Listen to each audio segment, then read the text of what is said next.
পবিত্র ঈদ উল আজহা উপলক্ষে সৌদি আরবের মক্কায় অবস্থিত ইসলামের পবিত্রতম স্থান মসজিদুল হারামে লাখো ধর্মপ্রাণ মুসল্লির অংশগ্রহণে ঈদের নামাজ অনুষ্ঠিত হয়েছে। আজ স্থানীয় সময় সকাল ৬টা ১৫ অনুষ্ঠিত হয় ঈদের প্রথম জামাত। বিশ্বজুড়ে মুসলমানদের কাছে অত্যন্ত গুরুত্বপূর্ণ এই দিনটি পালন করা হয় ধর্মীয় ভাব গাম্ভীর্য, ভ্রাতৃত্ববোধ ও ত্যাগের আদর্শকে সামনে রেখে। ঈদের নামাজে ইমামতি করেন মসজিদুল হারামের বিখ্যাত কারি ও খতিব শাইখ ডক্টর মাহের ইবনে হামদ আল মুয়াইকিলি। তিনি কুরআনের মর্মস্পর্শী তেলাওয়াত ও আবেগঘন খুতবা প্রদান করেন, যাতে গুরুত্ব পায় তাকওয়া, ত্যাগ ও মানবতার শিক্ষা।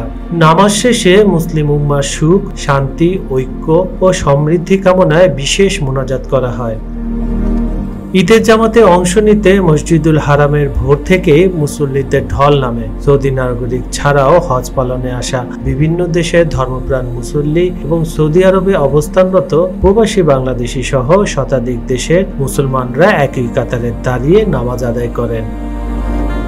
একই কিবলার দিকে মুখ করে ভিন্ন ভাষা ও সংস্কৃতির মানুষ এক কাতারে সামিল হন, এ যেন মুসলিম উম্মার ঐক্যের এক অনন্য প্রতীক। ঈদের নামাজ ঘিরে পুরো মসজিদুল হারাম এবং আশপাশের এলাকা ছিল উৎসব মুখর ও শান্ত গাম্ভীর্যপূর্ণ। মুসল্লিরা সাদা ইহরাম বা ঐতিহ্যবাহী পোশাক পরে ঈদের গুরুত্বপূর্ণ এই রোকন আদায় করেন। অনেকে পরিবার ও সন্তানদের নিয়ে অংশ নেন এই নামাজে।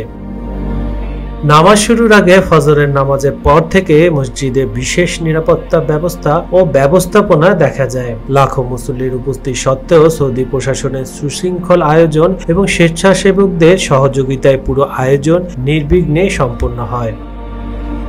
খুতবার মাধ্যমে মুসল্লিদের প্রতি শান্তি, সহমর্মিতা, মানবিকতা ও দানশীলতার শিক্ষা তুলে ধরা হয়। বিশেষ করে ঈদ উল আজহার মূল শিক্ষা ত্যাগ ও আত্মসমর্পণের মহিমা ইমাম তুলে ধরেন কুরআন ও সুন্নাহর আলোকে। কাজল হায়দার, খবর সংযোগ।